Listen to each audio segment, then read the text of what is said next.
Kita pada untuk puding kayak wong kalah, Pak. Wis jawab pernah. Dah, Sampai nih, wis. Pun. Oke, baik. Assalamualaikum warahmatullahi wabarakatuh. Selamat malam, sugeng dalu, salam hormat untuk semuanya viewer baru maupun lama. Terima kasih yang sudah subscribe. Yang belum silakan di subscribe. Oke. Dipencet tombol loncengnya bolo. Oke. Selamat malam, sugeng dalu, salam perguruan Jinso. Nah, Terima kasih. Oke, Polo. Nah, malam ini kita kedatangan tamu yang spesial. Nah, datang dari Malang Coret dari Pujon, namanya dengan kita sambut Mas Hakam. Wilujeng Mas Hakam. Alhamdulillah. Selamat malam. Selamat Sehat malam. Mas Agam? Alhamdulillah sehat Mas. Oke, Polo ya.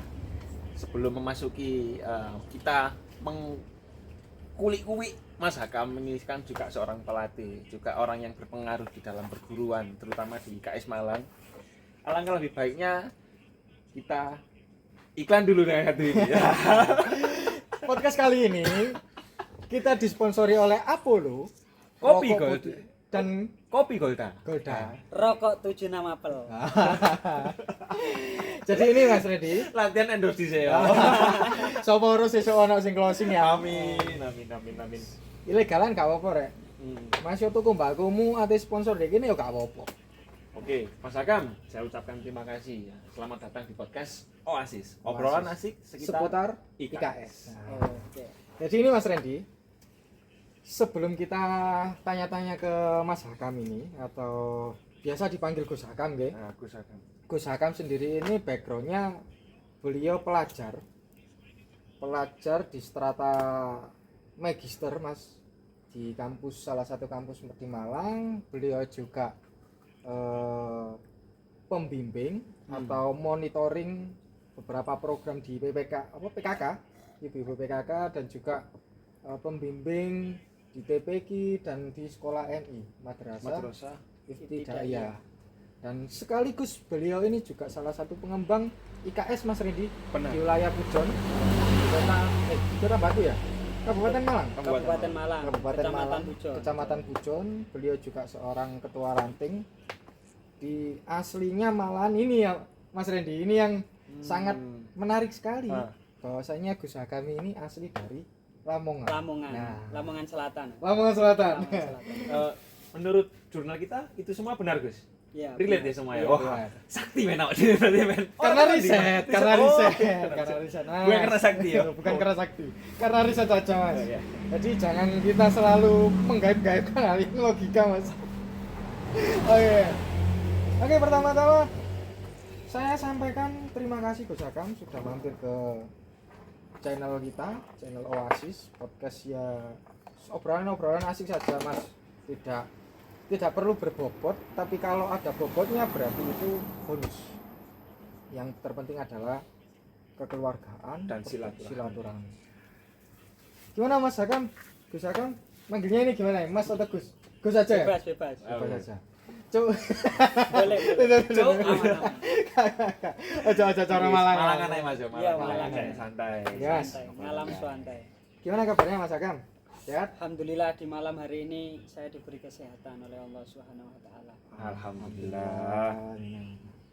Kesibukannya apa ini Mas Hakam? Jadi saya kesibukannya kalau pagi itu ngajar di Mino Asrikaton. Di Pakis? Iya. Oh, Kalau iya. sore TPQ, habis sisa dinia, dan di sela-sela TPQ itu ada jam maghrib. Nah, sebelum maghrib itu ada les saya. Dan itu mulai dari SD, MI, SMP dan juga SMA. Alhamdulillah sekarang yang les itu hampir 20 anakan dari tempat pakai sekitar. Itu jenengan sendiri? Ada teman saya Pak Inam sama Pak Muiz. Beliau juga lulusan dari Al-Hikam S1, tapi insya Allah tahun depan ikut saya Di jenjang selanjutnya S2. Al-Hikam juga? Al-Hikam juga. Mantap. Jadi kesibukannya sangat sibuk ini ya, mulai dari pagi sampai sore sampai malam. Dan alhamdulillah ini kalau jenengan tahu dulur-dulur, ini podcastnya itu tepat jam berapa ini? Jam 1:11. Nah ini dari Pakis tadi Mas Hikam ini atau Gus Hikam ini jauh-jauh. Oh ya Gus Hakam Gus Hakam kuliahnya di Alikam. Alikam. Jos. Biodata singkat. Ada cocok-cocok logi nih. Oh. Ya, Gus Hakam kuliah di Alikam. Alikam ini kalau saya pernah mondok itu salah satu kitab yang membahas ilmu hukum. Fikih ya, Gus. Iya. Kalau tidak salah ini perbandingan hukum. Bisa jadi awak ngene iki ya Pak sodo-sodo mambu pondokan rek. Bang ini dia. Karena ketinggalan sama narasumbere Gus. Nek wingi-wingi narasumbere gak jelas-jelas ya. Narasumbere embongan kali ini narasumbernya adalah sosok Gus. Nah, Jadi yang kita bahas harus berkaitan dengan keagamaan, korelasinya dengan IKS. Karena ini obrolan asik seputar IKS Mas, jadi tidak jauh-jauh dari IKS.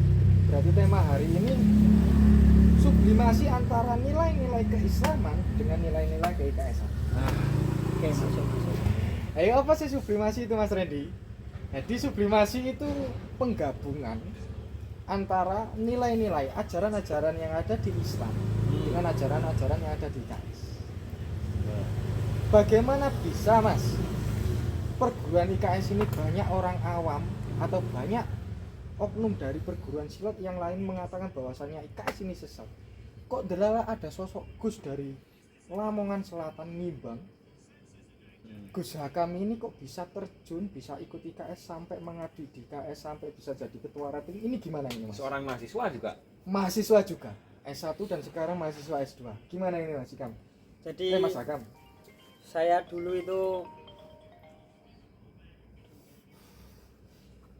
dulu mulai 2014 2013 dan SD itu masih 2011. Saya sudah diajak sama kakak saya namanya Misbahuddin. Dia juga seorang pendekar waktu 2011 itu untuk ikut Kerasakti Di Lamongan. di Lamongan. Di Lamongan sana. Iya.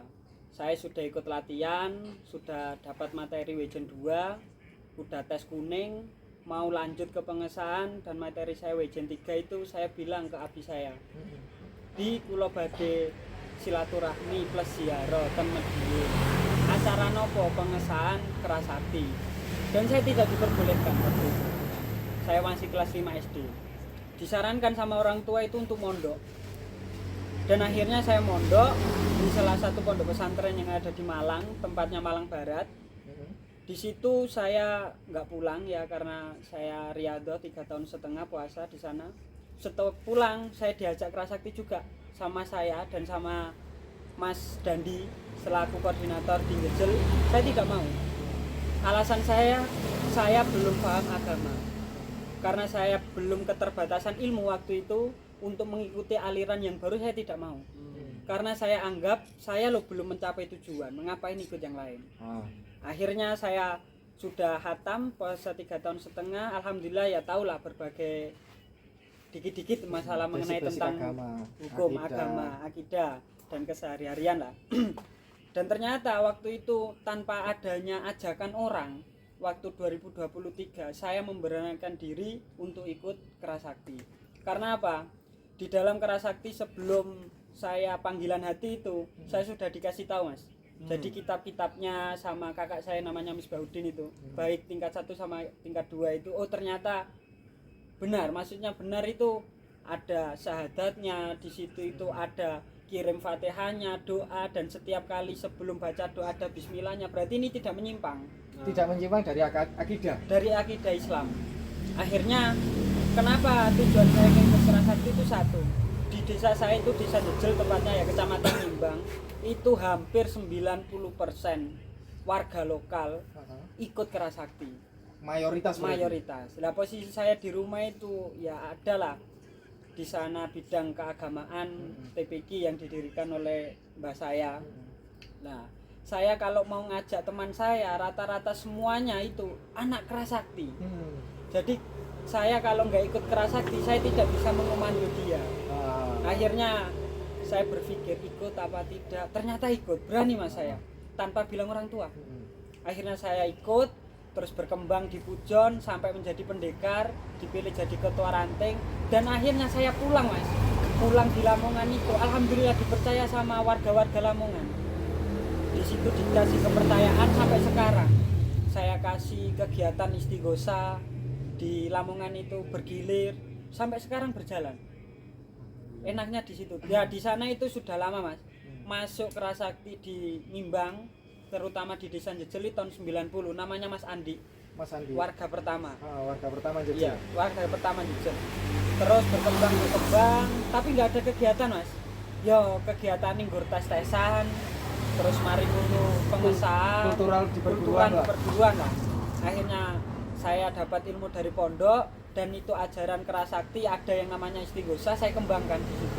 Alhamdulillahnya berkembangnya istighosa di rumah itu bisa memperbanyak siswa tanpa kita harus mencari. Jadi orang tua yang ada di Jejel itu loh, sopo sing latih gosakam, akhirnya dia ikut tanpa ada paksaan gitu Mas. Ternyata orang tua itu tahu bahwasanya organisasi itu mempunyai aktivitas yang baik gitu. Salah satunya ya istighosa itu rutin.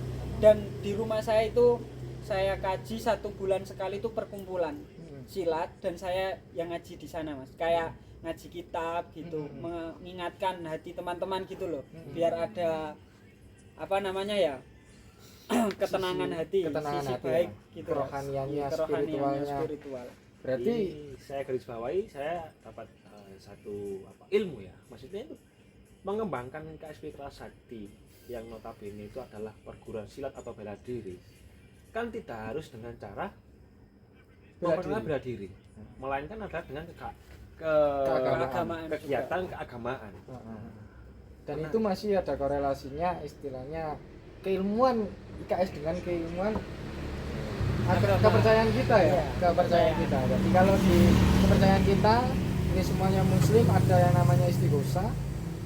Terus di IKS juga ada ajaran yang namanya istighosa, dan itu dikolaborasikan. Memang sama Mas ya? Sama. Kalau saya pernah bedah itu memang ada beberapa torikot di dalam IKS. Betul. Salah satunya Naksabandia yang di torikot dari Nahdlatul Ulama. Bentuknya itu adalah istighosa, yaitu di Kerasakti juga ada istighosa. Ada. Dan yang saya ambil poin Mas ya, sama di rumah ya, ini bukan di Pujon, di rumah itu awalnya warga-warga lama yang sudah punya anak, terus yang belum punya anak, bahkan kesehariannya buruk mungkin ya, yang bertato dan sebagainya, alhamdulillah sekarang ikut istighosa dan mau mengaji. Saya lebih heran lagi itu ada orang tua mempunyai anak Mas, belajar Iqra di saya. Berarti kan panggilan jiwa, tanpa dia disuruh, dia berani untuk melakukan hal positif untuk anak-anaknya. Dia mengaji, dia warga IKS mengaji. Berarti istilahnya jenengan setelah ikut IKS dan kembali ke rumah Ngimbang, jenengan bisa membawa perubahan yang positif Gus, ya, kepada lingkungan IKS di sana. Betul. Nah, ini yang perlu dicontoh untuk kita semua. Artinya banyak hal yang bisa kita lakukan, banyak bagian yang bisa kita ambil untuk mengembangkan IKS. Nah, Gus Hakam ini mengambil bagian dakwah, istilahnya seperti itu, dakwah atau mengajar dari sisi keagamaan, dan itu mengembangkan IKS lewat cara itu. Dari orang yang mungkin kondisinya kesehariannya itu bisa dikatakan amit sewu nggih, adohe pangeran. Adoh pangeran. Ini kan hobiku apa gelutan? Nek Kerasakti, melok Kerasakti ya gelutan. Jotosan. Nah, ini kan orang itu kan akhirnya ada dorongan hati mengenal Tuhan dengan ajaran IKSPI. Betul. Kerasakti. Betul. Menarik. Jadi hobi itu dikemas sebagai untuk jalan kita menuju Sang Maha Kuasa, Tuhan. Nah, Tuhan. Berarti bisa dikatakan IKSPI ini adalah salah satu torikot. Iya. Jalan ajarannya. Nah, jalan menuju, jalan mendekatkan diri kepada Tuhan yang Maha Esa. Berarti lucu ini ya, ini sedikit membuka wawasan untuk masyarakat awam bahwasanya kalau masih beranggapan IKSP Kerasakti ini negatif atau sesat, menyimpang dari akidah agama Islam, mungkin terserah sih, terserah prerogatif masing-masing, tapi mungkin jenengan perlu belajar lagi. Karena ilmu jenengan mungkin kurang luas lah. Ya, pengetahuannya wawasannya. Terus ini Mas Hakam, Gus Hakam, pastinya perjalanan jenengan ini tidak semulus apa yang jenengan ceritakan. Betul. Pastinya juga tadi jenengan sampaikan dilarang oleh Abi jenengan, terus sampai hingga pada saatnya Abi jenengan mengasih izin, mengasih ridho. Pembuktian apa mas? Nah ini yang perlu itu semua sangat. orang tahu ini, karena banyak mas, banyak Gus hari ini teman-teman kita yang masih belum bisa mendapatkan ridho atau restu dari orang tua ketika mau ikut latihan IKS. Nah jenengan ini gimana ini? Jenengan kasih kisi-kisi. Pembuktian Jadi, apa? Saya dulu sebelum masuk IKS itu bener-bener nggak dikasih izin sama orang tua, dikarenakan sudah mondok mungkin itu cukup lah. Ternyata ketika saya pulang waktu 2017, saya itu punya pemikiran gini, lingkungan sekitar kita ikut kerasakti, sedangkan kita mengembangkan ajaran Islam yang notabene masyarakat di situ hampir 90% ikut kerasakti. Saya mikirnya gini mas, saya kalau tidak ikut kerasakti, saya tidak bisa mengajak teman saya yang ikut kerasakti. Semisal ya, saya lulusan tidak ikut kerasakti, terus mari ngono ngajak ngaji, ya mas ayo ngaji ning omah, kira-kira gelem nggak? Lakon sopo kan ini ya bahasa kasar ya. Nah, akhirnya saya ikut di situ dan ternyata disuplai sama orang tua. Oh ternyata tidak menyimpang dari ajaran Islam. Ya, tidak menyimpang. Terus saya itu dikasih pembuktian bahwasanya kalau kamu memang ikut kerasakti harus sakti. Karena gimana ya? Di kerasakti kan bukan hanya kesehatan jasmani dan rohani. Tapi di situ ada memang praktek benar-benar kita itu harus mendekatkan diri kepada Allah dengan cara ajaran IKS kerasakti ini. Di situ ada bagian-bagian penting bahwasanya kalau kamu memang betul-betul asli warga kerasakti, kamu pasti bisa. Karena yang saya tahu dari ayah saya, dari abi saya, wong kerasakti ku ora mamerno kesaktiane, tapi bener-bener sakti teko jiwane. Lek ancene sampean sakti, siji iso ngrubah wong sing sifate elek dadi luwih apik. Sing keloro iso nambani wong. Padahal semua itu bisa kalau diizini Allah Subhanahu wa taala. Tapi kalau kita tidak mempunyai modal, tidak mempunyai ilmu, apakah bisa Allah mengizini orang itu? Ya bisa, tapi kan ketidakmungkinan bisa 99% ya. Karena kita tidak mempunyai ilmunya. Ya. Lah di dalam kerasakti itu ada beberapa jurus yang mengenai tentang kesehatan. Bisa menyembuhkan orang ya kan. Saya praktekkan, saya riadoh, dapat ilmu wirid dari pondok, juga dari kerasakti, saya kolaborasi, saya praktekkan, ternyata alhamdulillah ini berkat diizin Allah bisa menyembuhkan orang yang sakit. Yang kedua, dengan adanya rutinitas di rumah istighosah dan ngaji selama selapan sepindah itu ya kan, alhamdulillah mas, banyak perubahan. Yang awalnya nggak tahu alibata menjadi tahu, yang awalnya kurang agama, yang nggak mau sholat, bahkan sudah menikah nggak tahu niat mandi jinabat. Nah mandi besar nggak bisa dia. Akhirnya dengan adanya ngaji rutin itu, adanya istighosah, setiap habis istighosah kan saya kasih wawasan. Alhamdulillah banyak keterbukaan. Oh ternyata si A nggak bisa mandi, ya nggak boleh kita bully. Jadinya saya memberikan ilmu tidak di depan orang banyak, tidak. Selesai acara yang bisa jujur mengatakan hal itu saya sendirikan mas. Jadi nggak boleh pulang dulu, kita ada jam, ada waktu untuk mengatasi permasalahan yang ada di kamu gitu kan. Akhirnya saya kasih niat-niat mandi besar, terus niat sholat, ngodoi sholat. Bahkan dia itu hampir 4 tahun yang nggak sholat gitu. Akhirnya sudah mau sholat, dan ada 2 anak yang bertato sudah dihapus. Gara-gara ya mungkin izin Allah dan juga perantara dia ikut kerasakti itu mau mengaji ke saya atau di rumah gitu. Berarti istilahnya semua yang panjenengan lakukan hasil dari prosesnya jenengan itu bukan tanpa sebab. Iya. Artinya keridoan oleh orang tua itu tadi juga sebab yang utama. Betul. Terus yang kedua lagi adalah keilmuan mas.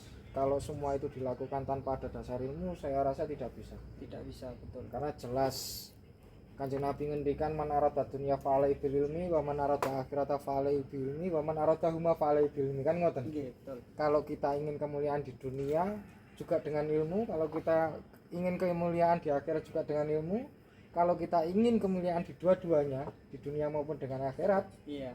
juga dengan ilmu. Nah ini Ibnu Mubarak juga mengatakan wa kuluman bi ghairi ilmin ya'malu a'maluhum mardudatun latubalu. Barang siapa orang mempunyai ilmu tapi tidak dengan niat, maka ilmu tersebut, amal tersebut latubalu, tidak diterima Ya. dan ditolak sama Allah. Berarti Memang semua berat. Mencari ilmu itu memang berat.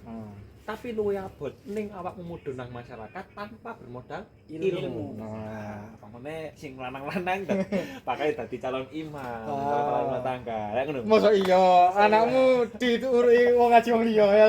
Masa iya bojomu dimami. Diadani ambek dulure. Nah, sing sarumane bojone dimami karo wong liya. Nah, artinya ngene. Iya malah. Artinya ngene. Banyak sekali kosaka Mas Randy, saya menemukan di dalam perguruan ini masih banyak warga-warga IKS itu, Gus. Terutama saya dulu juga pernah. Saya itu pasca sudah menjadi warga, Gus. Saya itu mempraktekkan, sudah mau wirid, sudah mau puasa, mempraktekkan apa saja itu tidak bisa, Gus. Sampai saya itu belajar ke mbah buyut saya, istilahnya orang Kejawen. Terus sampai bisa lah istilahnya merasakan kontak batin dan lain-lain. Saya hijrah ke Malang, kuliah di Malang, saya ketemu dengan pendekar-pendekar IKS yang notabene juga ahli agama, beliau Gus, beliau kiai, mangku pondok, dan di situ diajari. Sampai ada di mana titik saya itu ngerasa gini, lah iya nek kerasakti guys lengkap. Oh aku kok belajar ya? Karena ketidaktahuan. Nah, Betul. mungkin warga-warga yang melihat podcast, melihat acara Oasis ini bisa terbuka bahwasanya gak usah nanti dah. Dulurmu dhewe, keluargamu dhewe dhewe IKS iki mang wis lengkap. Sampeyan pengen ngaji agama, monggo sampeyan cari warga. Ini ada Gus Hakam dari Mimpang yang tadi ceritanya perjalanannya itu bisa membawa dampak positif terhadap lingkungan IKS di wilayah Mimpang, di Desa Jogja. Terus dapat kepercayaan di Malang ini, hijrah ke Malang ini dapat kepercayaan banyak. Jadi gak usah ada. Oh jadi nyimpang nanti rek. Istilahnya ngono. Oke Mas Randy.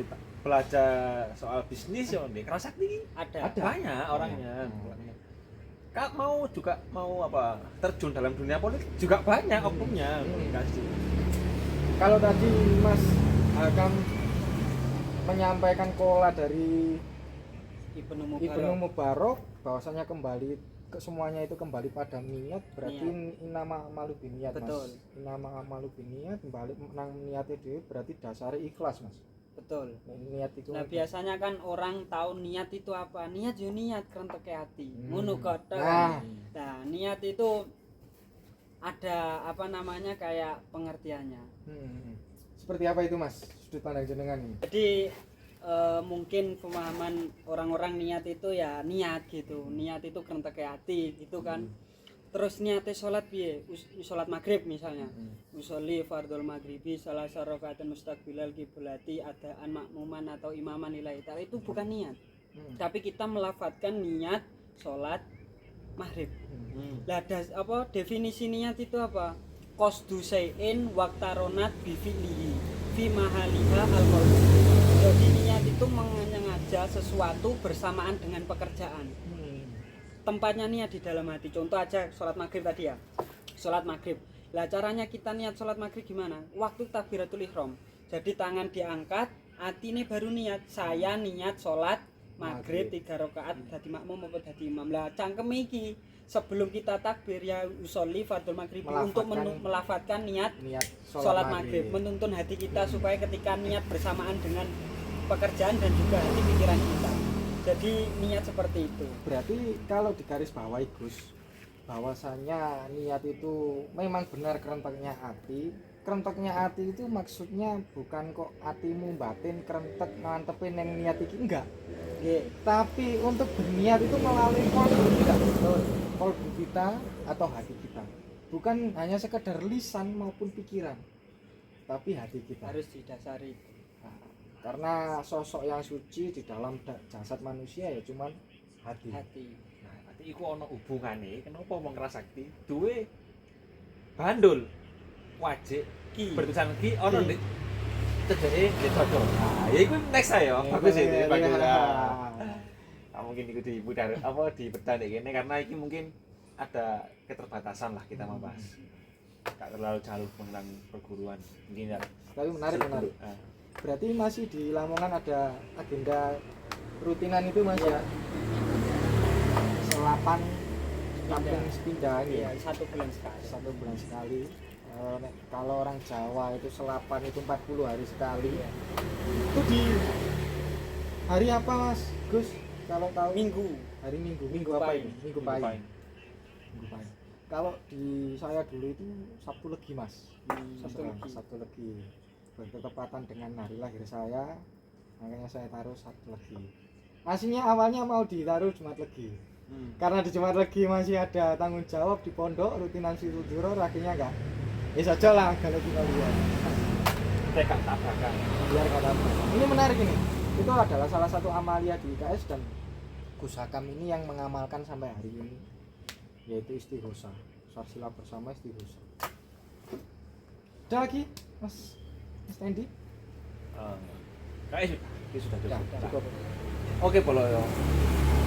Obrolan kita bersama narasumber kita Gus Hakam ini mungkin sampai sini. Kalau ada request silakan komen. Mau membahas apa? Membahas apa? Narasumbernya siapa? Kita mengundang siapa? Insya Allah tak budali. Narasumbernya yang teko. Oke, terima kasih banyak. Terima kasih. Terima kasih sudah menyempatkan waktunya. Terima kasih juga untuk penonton yang sudah menonton video ini sampai habis. Sebelum menutup Mas, ada kata-kata. Sekali bendera dikibarkan, maka hentikan ratapan dan tangisan. Masuk. Al jamaat Kok aja kata-kata gue. itu ada. Perkumpulan itu adalah rahmat dan perpisahan itu adalah adab. Apa? Silaturahmi itu penting. Tapi Tidak hanya membawa dampak yang positif. Positif pasti. Yes. Oke lah, sampai sini dulu lah obrolan kita malam hari ini. Mungkin karena juga ada batasan waktu, terus durasi. Next kita upload bersama narasumber berikutnya. Yang mau request silakan komen, dan yang belum subscribe silakan di-subscribe. Terima kasih semuanya. Saya selaku moderator dengan saya Randy dan Mas Lukman mohon izin mengundurkan diri dari video ini ya. Saya rasa cukup. Terima kasih. Wassalamualaikum warahmatullahi wabarakatuh. Salam perguruan Jinso.